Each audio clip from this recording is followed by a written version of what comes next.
नमस्ते दोस्तों, कैसे हैं आप। मेरा नाम है अश्विन तकेतकर और आप लोग देख रहे हैं मेरा यूट्यूब चैनल नॉलेज प्लस। दोस्तों, मेरे इस चैनल को ज़्यादा से ज़्यादा लाइक कीजिए, शेयर कीजिए, कमेंट कीजिए, सब्सक्राइब कीजिए और हाँ, बेल आइकॉन को ज़रूर दबाइए। साथ ही मेरे इस चैनल को अपने दोस्तों तक ज़रूर पहुँचाइए। आइए अब हम पढ़ते हैं हाइड्रोकार्बन के हेलोजन व्युत्पन्न। सबसे पहले ये देखते हैं कि हाइड्रोकार्बन शब्द का क्या अर्थ होता है। हाइड्रोकार्बन दो शब्दों से मिलकर बना है, हाइड्रो और कार्बन। हाइड्रो का मतलब H हाइड्रोजन और कार्बन का मतलब C। इस तरह से हाइड्रोकार्बन क्या होंगे? ऐसे कार्बनिक यौगिक जो केवल हाइड्रोजन और कार्बन से मिलकर बने होते हैं, उसे हाइड्रोकार्बन कहते हैं। जैसे CH4 methane, C2H6 ethane, C6H6 benzene. इनमें आप देखेंगे कार्बन और हाइड्रोजन के अलावा और कोई दूसरा तत्व उपस्थित नहीं है, तो ये हाइड्रोकार्बन कहलाएंगे। ये जो बेंजीन है, इसको लिखने का ये भी तरीका है। इसमें ये जो बेंजीन रिंग है, इसमें एकांतर क्रम में डबल सिंगल बॉन्ड होते हैं। प्रत्येक कोने पर एक एक कार्बन परमाणु और कार्बन परमाणु के साथ साथ एक एक हाइड्रोजन परमाणु होता है। ये जो है ये एलिफेटिक यौगिक है और ये रिंग के रूप में है, तो ये एरोमेटिक यौगिक है।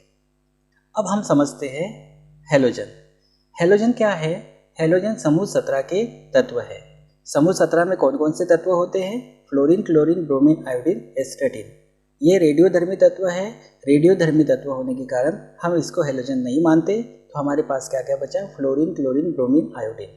इसको याद भी आप रख सकते हैं। फिर कल बाहर आई आंटी।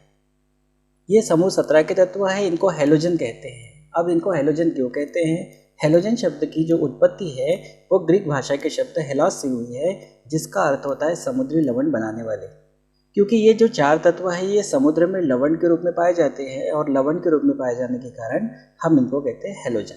ये जो फ्लोरीन, क्लोरीन, ब्रोमीन, आयोडीन है, ये तत्व है, ये परमाणु है। इनको हम द्विपरमाणु अणु के रूप में लिखते हैं। क्योंकि इसमें दो परमाणु है, तो मैंने क्या कहा? द्विपरमाणु अणु के रूप में लिखते हैं। तो इसको इस रूप में लिखने के पीछे क्या कारण है? कारण यह है इनके परमाणु क्रमांक और बाह्यतम कोश के इलेक्ट्रॉन। सबके बाह्यतम कोश में 7 इलेक्ट्रॉन होते हैं, अर्थात सबको अपना अष्टक पूर्ण करने के लिए 1 इलेक्ट्रॉन चाहिए होता है। ऐसे समय में और एक परमाणु उसी के परमाणु के साथ साझा कर लेता है एक एक इलेक्ट्रॉन का। साझा करने से दोनों के पास 6 बचेंगे और एक एक का साझा किया तो उन दो इलेक्ट्रॉनों का जब उपयोग करेंगे तो उस स्थिति में 8 इलेक्ट्रॉन हो जाएंगे, यानी अष्टक पूर्ण करने के लिए इस रूप में रहते हैं। अब F2 को हम F सिंगल बॉन्ड F भी लिखते हैं, Cl2 को Cl सिंगल बॉन्ड Cl भी लिखते हैं, Br2 को Br सिंगल बॉन्ड Br भी लिखते हैं और I2 को I सिंगल बॉन्ड I भी लिखते हैं। ये फार्मूला मेथेन का है, ध्यान से देखिए। CH4 इसको हमने इस रूप में लिखा, CH3 सिंगल बॉन्ड H। अब ये क्लोरीन के साथ क्रिया करेगा, Cl सिंगल बॉन्ड Cl के साथ, क्लोरीन यानी Cl2 क्रिया करेगा तो यहाँ का एक हाइड्रोजन परमाणु का विस्थापन होगा, हटेगा, और हाइड्रोजन परमाणु हटेगा हेलोजन परमाणु के द्वारा। तब ऐसे समय में हाइड्रोजन हटेगा तो क्या हो जाएगा? CH3 single bond Cl। तो यहाँ से हाइड्रोजन हटेगा, एक क्लोरीन यहाँ बचा है, तो ये HCl बनाकर बाहर निकल जाएगा। इसका नाम मेथेन है और इसका नाम है मेथिल क्लोराइड। वैसे ही हम इसको आगे भी कर सकते हैं। इसको लेके फिर Cl सिंगल बॉन्ड Cl के साथ क्रिया कर सकते हैं, फिर एक हाइड्रोजन परमाणु हटा के हेलोजन परमाणु को जोड़ सकते हैं। कहने का मतलब यह है, जितने हाइड्रोजन परमाणु आप हटाएंगे उतने ही हेलोजन परमाणु आपको जोड़ने होंगे। अब एक एरोमेटिक यौगिक लेते हैं। एरोमेटिक यौगिक लिया बेंजीन। जैसा कि मैंने आपको बताया था, प्रत्येक कोने पर एक एक कार्बन परमाणु होता है और कार्बन परमाणु के साथ साथ एक एक हाइड्रोजन परमाणु भी होता है। मुझे इस हाइड्रोजन परमाणु की आवश्यकता है, मैंने इसको बाहर निकाल दिया। फिर इसकी क्रिया मैं हेलोजन के साथ कर रहा हूँ, Cl सिंगल बॉन्ड Cl। यहाँ पर हाइड्रोजन परमाणु हटेगा हेलोजन के द्वारा, तो यहाँ हाइड्रोजन की जगह क्या आएगा? क्लोरीन। ये हो गया क्लोरोबेंजीन। और यहाँ जो हाइड्रोजन हट रहा है इस क्लोरीन के साथ HCl बना देगा। कहने का मतलब है ये जो बने हैं ये बने हैं हाइड्रोकार्बन के हेलोजन व्युत्पन्न। तो हम इसको परिभाषित भी कर सकते हैं, हाइड्रोकार्बन के हेलोजन व्युत्पन्न। देखो इसके डेफिनेशन क्या होगी। हाइड्रोकार्बन के हेलोजन व्युत्पन्न की परिभाषा होगी, किसी हाइड्रोकार्बन की एक या एक से अधिक हाइड्रोजन परमाणुओं को उतने ही हेलोजन परमाणुओं द्वारा विस्थापित करने पर बने यौगिक हाइड्रोकार्बन के हैलोजन व्युत्पन्न कहलाते हैं। ये तो परिभाषा हो गई।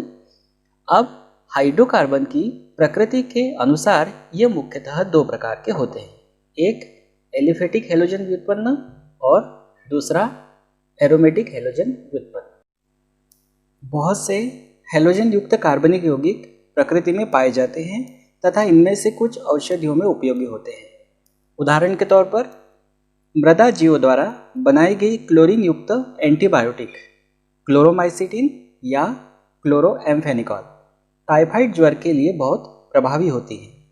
हमारा शरीर आयोडीन युक्त हार्मोन थायरॉक्सिन बनाता है, जिसकी कमी से गॉइटर बीमारी होती है। कुछ कृत्रिम हैलोजन यौगिक जैसे क्लोरोक्विन मलेरिया के उपचार के लिए उपयोगी होती हैं तथा हेलोथेन, जिसका फार्मूला है CF3 सिंगल बॉन्ड CHClBr, निश्चयक के रूप में सर्जरी के दौरान उपयोग की जाती है। कुछ पूर्ण फ्लोरोनिकृत यौगिक सर्जरी में संभावित ब्लड प्रतिस्थापियों की तरह माने जाते हैं। इस वर्ग के यौगिक उद्योगों तथा दैनिक जीवन में बहुत उपयोगी होते हैं। ये अध्रुवीय यौगिक को विलय करने के लिए यानी घोलने के लिए विलायक की तरह उपयोग किए जाते हैं तथा बहुत से कार्बनिक यौगिकों के बनने में प्रारंभिक पदार्थ का कार्य करते हैं। कार्बनिक यौगिकों के बनने में प्रारंभिक पदार्थ का यानी कार्बनिक यौगिक को बनाने के लिए प्रारंभिक पदार्थ के रूप में लिए जाते हैं। तो ये थी हेलोएल्केन और हेलोएरिन्स के संबंध में कुछ बेसिक जानकारी। इसको आप ध्यान से पढ़ें तो आपको इसमें से बहुत कुछ क्लियर होगा। आई होप कि आपको ये वीडियो अच्छा लगा होगा। चलिए मिलते हैं फिर अगली वीडियो में, तब तक के लिए जय हिंद।